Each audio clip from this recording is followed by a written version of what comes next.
Hello, everyone. We're back at the photo gallery, and today we are going to be interviewing Tamara Moore, who is the great granddaughter of James Parks. How are you today, Tamara? I'm doing great. It's nice to be here. All right.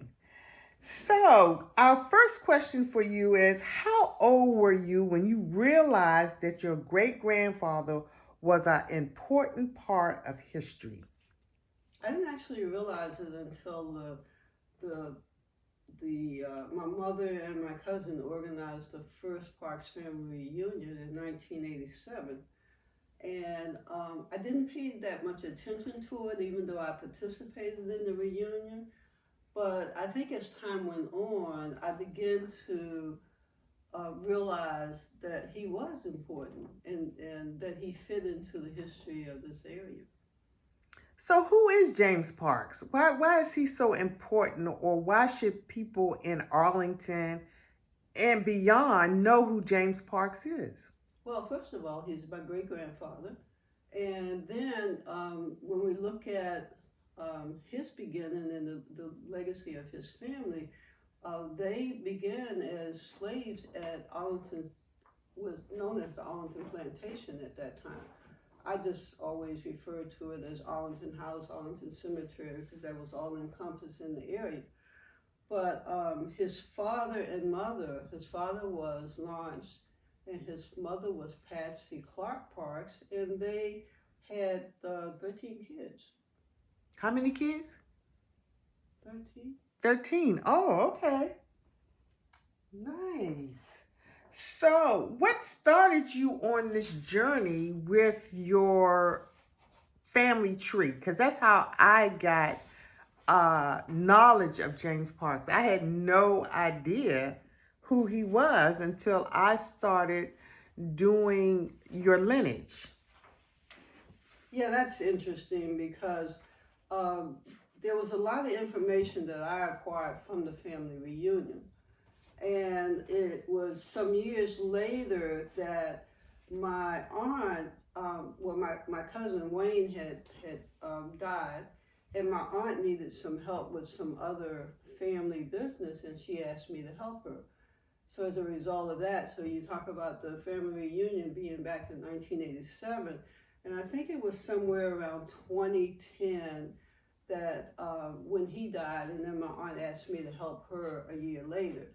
And it was only at that time that I really began to read information, and it just took root.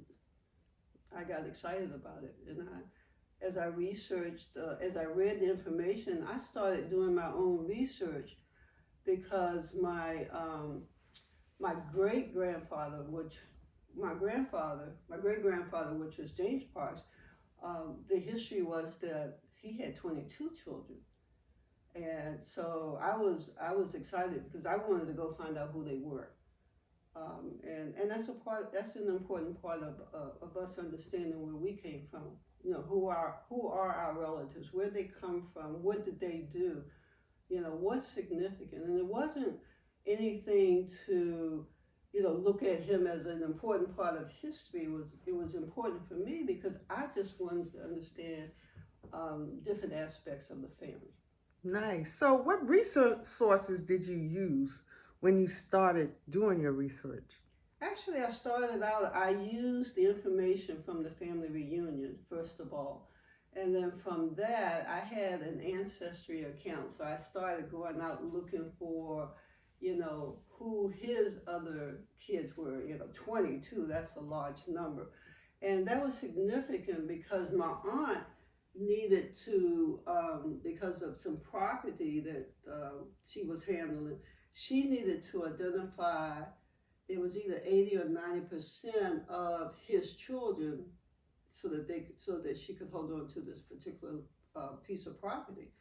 And so that's what started me on the journey. You know, I like doing research, so I started using ancestry and some other tools to research who his children were or just who he was.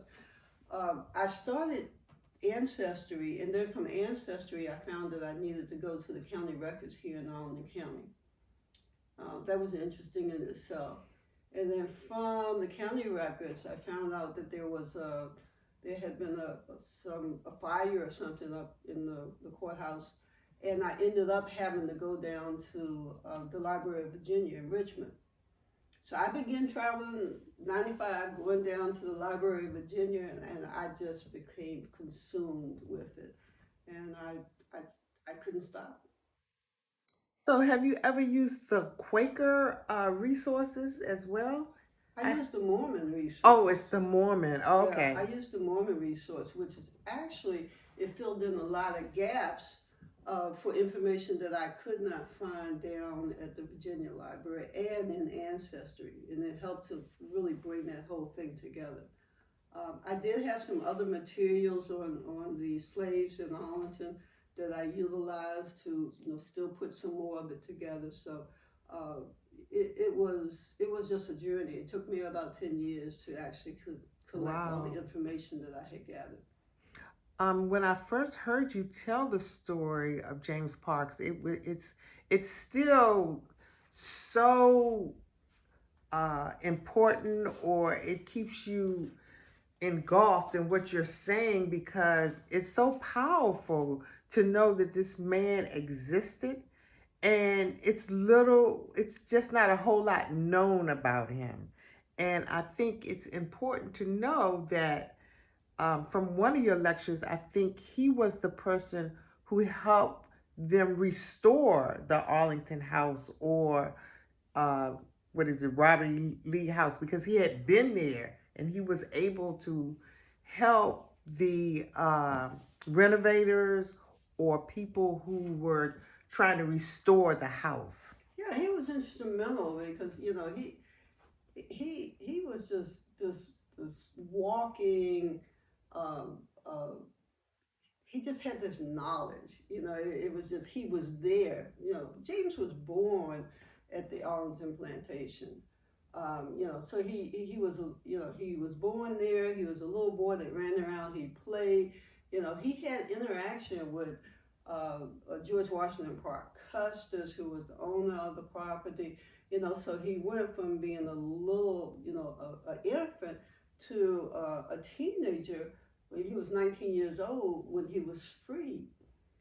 So there are a number of things that that's known about him in terms of they considered themselves free from the through manumissions, the will that George Washington Parke Custis left. But others say, well, no, he was freed under the Emancipation Proclamation. But the two of those were, I guess, they were days apart. The interesting thing was that they were free according to the will of George Washington Parke Custis, but they were held for an additional 5 years. And that additional 5 years was in line right with the Emancipation Proclamation. So, he was 19 years old when he was freed. So from the time that he was freed until the many changes that happened at the Arlington Plantation, he lived there. He worked there. He saw what was going on, quietly, very quietly kept things in. And so he became a wealth of knowledge for the many people that came through that were in leadership positions. One other interesting thing that I remember that you mentioned in another lecture was how he watched the Lincoln Memorial Bridge being built, and he was excited about crossing this bridge. And so, can you talk a little bit about that experience? Yeah, that was later on in his life. There was a gentleman by the name of Enoch Chase who, in 1920, it may have been in 1928, he did a full page story on James Parks. And they had developed this really close and unique friendship. It's interesting when you read that article. Enoch Chase went there because he was looking to interview someone that knew George Washington Parke Custis, which was the original owner of that property. Um, but he was referred to James Parks, and at that time, said the only person that's going to know is Uncle Jim. And so he went and he found Uncle Jim, and he began to interview him. But he admits in this article that he didn't expect to get anything from him. He just was going through the motions. And what's interesting about it, it was that, I like to say that after that first interview where not George, but where Enoch Chase went there and was talking with him, he realized, and he even said it himself, that he was a gold mine of history. He had this wealth of knowledge about not only the person that he wanted to interview him about, but the place, the Arlington estate as well. So, so when he went there, he didn't have pen, pencil. He didn't have anything, picture, camera, nothing, to do this interview. And he acknowledges in this article that he was ashamed of himself because he met this man that he thought so little of, but this man actually knew a lot more than he gave him credit for. He was blown away. He was blown away. Yeah. So what he did was he went back and he asked James if he could come back and continue the interview. And when he went back, he had all of the necessary tools so that he could record the interview. So is he the person who took this picture of James Parks? I'm not sure about who took the picture. That's one of the pictures that I got from some of the family documentation that was passed on to me from the '87 family reunion. So before I ask you my last question, I want to just get an update on the lineage, because your lineage is so powerful, because most African Americans can only trace their lineage back 7 generations. And with you guys, you all were able to do 10. It was 8 generations. Oh, it was 8? It was 8 generations. So is it still at 8, or have you all gone to another generation, or do you know? I think there may be 9 now. Yeah. We've had quite a few births, and unfortunately I have not, updated the lineages for each of my mother's siblings. But I do know for a fact that there are some additionals, and I think it goes to a 9th generation. Nice. We just recently lost my aunt yesterday, who was 97 years old. So, there's a shift going on now. And the time is being passed. And what was your aunt's name? Her name was Flossie. We did when I took over this, Flossie, I call her Aunt Flossie, when we took over, after Wayne died, and she asked me to help her, she just became very supportive of my research and my hunger to research it and to put together some information. And when we got ready after you did the lineage for me, she started working on I didn't know she was going to do it. She actually commissioned the development of a bust of James Parks.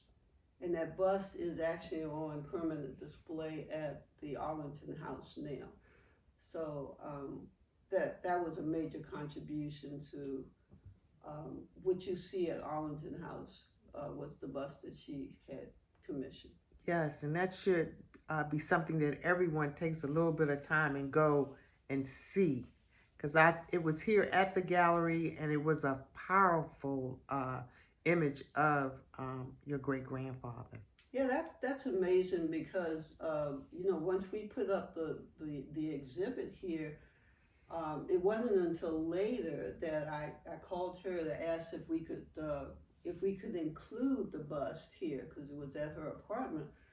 And of course, she was more than happy to allow us to do it. But once we brought it in and we placed it right over in that corner, it just changed the whole atmosphere here. Yes, it Um, did. there was a power that brought this whole thing together. That when I look at the pictures, I can still feel it. Yeah. And this exhibit was supposed to be up for a month, and it ended up being here at the photo gallery for almost Yeah, 6 months. 6 months. Yeah. And then it picked up momentum because it left here, and then it went to Marymount College, and then university, and then afterward it went to Central Library. Went to the Central Library, and I began doing presentations on James Parks all over. We did it at it was Culpeper Gardens Nursing. Home, Yeah, yes, we did a yes. presentation there. We were just all over the place doing exhibits. And it was interesting because many people had never heard of James Parks. When you think about, Arlington Cemetery, Arlington House, that was a history that had been squashed for so many years. And the thing that was significant was the fact that, when he died, he was actually given special permission to be buried at Arlington Cemetery. So it was one of those important pieces of history that was there, but they didn't talk about. So my whole goal when I actually started doing the presentations was to um, for me, it was to show my great grandfather as not a hero or an important person, but I wanted to show him as a man. I wanted to show him as somebody's son, somebody's sibling, a Yeah. parent, my great grandfather. That was my purpose in showing and doing the research that I did. And it was amazing because as I did it, I began to understand the impact that he had in, the many years that he was at Arlington House. Um, the impact that he had on the establishment of that cemetery, uh, the impact that he had on the people that were in, um, leadership or authoritative positions, that they would go to him. They admitted openly. I don't know, but go see. And they referred to him as Uncle Jim. Go see him, Right, because and they knew they could get an answer from him. right. And I'm glad you brought that up because that was part of my last question. How did you want people to remember him?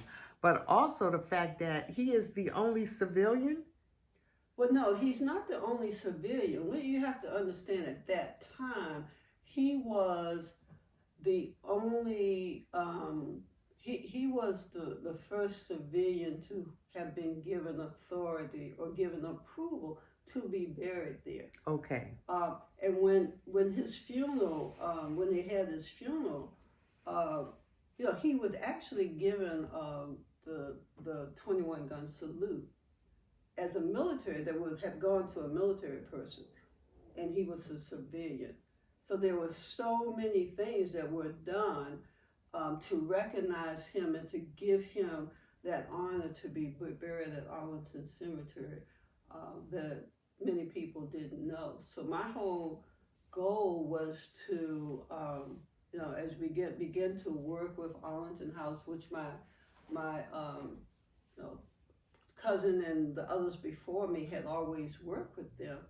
But my goal was to, I wanted people to know who he was. He had a place there, and not only did he have a place there, he was born there and he's buried there. He's still there, uh, and there's nobody else like that was actually born on the land and is buried on the land.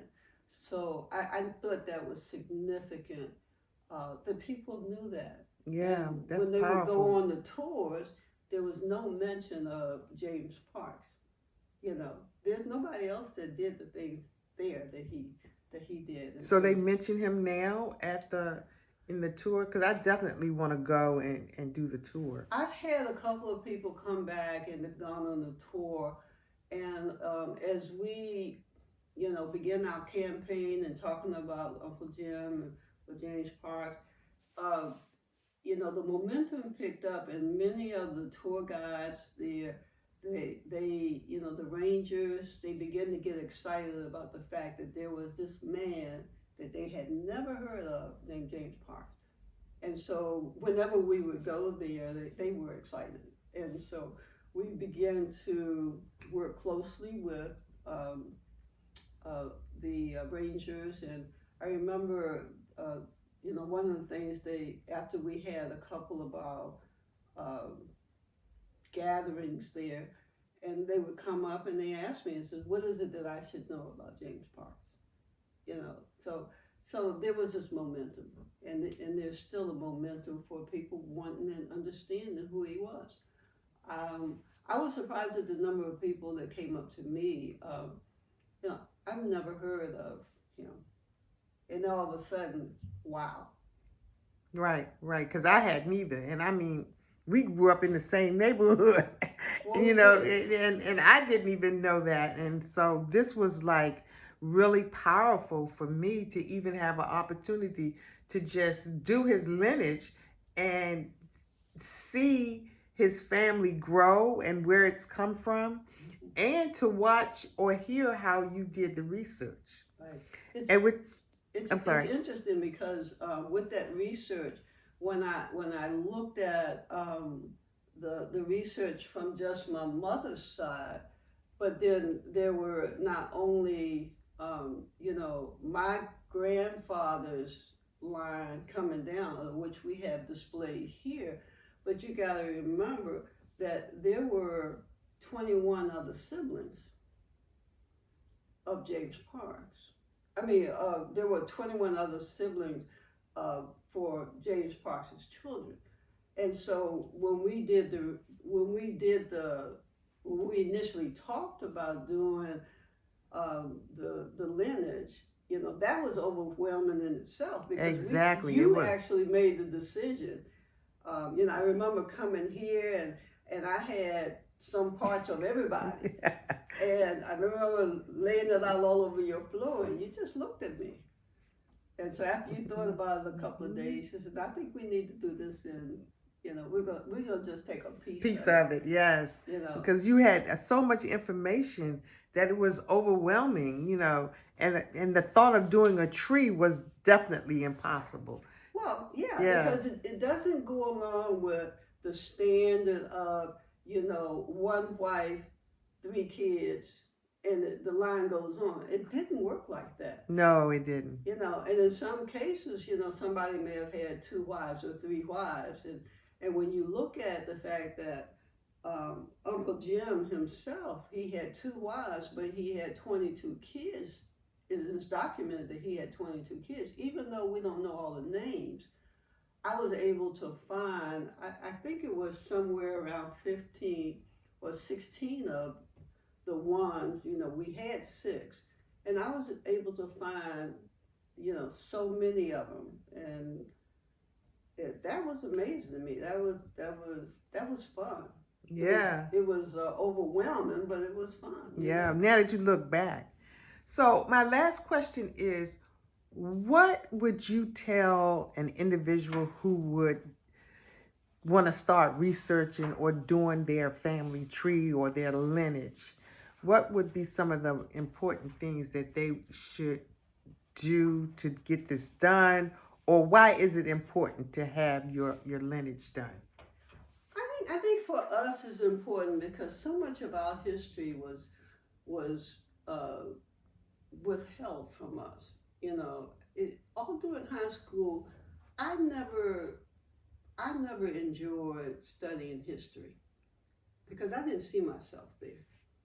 Um, Definitely. and it wasn't, I'm looking at the information here with the family reunion. I was at the family reunion. If that was done in '87, I was at that time 37 years old before I got excited about looking at who we really were. Where did we come from? What did we do?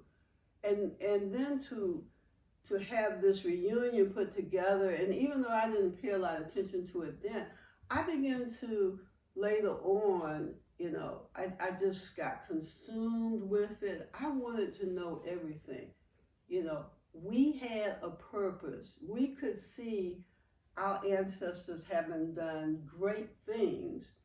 And, and when you look back, there's some excitement about that. So I just think that what we have to do is we have to go back to our family Bibles and our Bibles, and we have to go back to, a lot of our funeral um, programs where we can research the history of our families. And we have to take this interest in understanding who we are, where we came from, and looking at the accomplishments of us as a people. And that is so powerful in terms of one's self-esteem and planning your own future or looking at your own kids, and so that was just a boost for me to finally like history, and look at everything you have, and you may spend a lot of time up at the county courthouse or on ancestry.com, or you know down at the Library of Virginia or the Mormon site. Wherever you can find the information, take time and read it, and eat it, absorb it, feel it. The good thing about the research with James Parks is I began to feel a pulse for who he was, which was, all of a sudden it was just new. I knew him as a person, not necessarily a great man. Right. And it all came together. So that was my purpose. And that's what I wanted to do with it. So, do you have any final words? Because we can definitely maybe add a little something here and there, but we coming to an end. If you have any final words, let me know. My final words would be just to take time and understand your history. Nobody has a perfect history. Nobody's life is perfect. Amen. There's no one that did all these wonderful things. It's just the one step in front of the other, and we accomplish great things. And the most important thing for me is know who your family is, and it's not going to always be pretty. It's not perfect, but just take time to know who your family is. That's it. Could you hold your book up, the book that you gave to your family? This is a book that Tamara created, which she gave to her family so that people in her family would know who James Parks was. And it's a lot of information in there about him as well. Is that correct? Yes, what I did was I took all of the information from the family reunion and I incorporated that in the book because that was pretty much my basis. There was another story about a cousin who did a book report where her mother gave her the information of which she did a book report on James Parks. And there was a story that was published in one of the magazines during that, one of the newspapers during that time. So I incorporated that as well. And then what I did was I had so much information, and I began to think about if something was to happen to me, and I had this binder that was overflowing with research information, they wouldn't know where to start. So what I did was I decided to collate it and put it all in this book, and I decided that somebody else could possibly pick this up and continue where I left off. So there's other information out there, and I just wanted them to have one source to go through to go back and read some of the information. Unfortunately, there's some errors in this because I actually self-published this, and it took some doing to do. I did this back in 2014, I think. Yeah, 2014. And so there are some errors, and I've always had the intention of going back and updating it. I haven't done it yet. This is 2023. But it's still a valuable Well, resource. yes, it's a And powerful document for every your one family. of them have a copy. All of my niece, my nephew, my daughter, they all have copy. My sisters, they have a copy of this. So it was self-published, and I didn't publish a lot of them. I just published enough to give to them. So whenever the bug hit, they can go to this as a source. Well, thank you, Tamara, so much for coming back and sharing your story and sharing with us James Parks. And I hope that the people who are watching will take it upon themselves to research their own family. Let me, I do have one correction. I think I misstated. I said that he was one of 13. Actually, I think he was one of 12. Okay. So I just want to correct that. It's been a long time since I've even picked this up and looked at it. But thank you so much for having me. All right. Thank you for returning to the photo gallery. Okay. Thank you.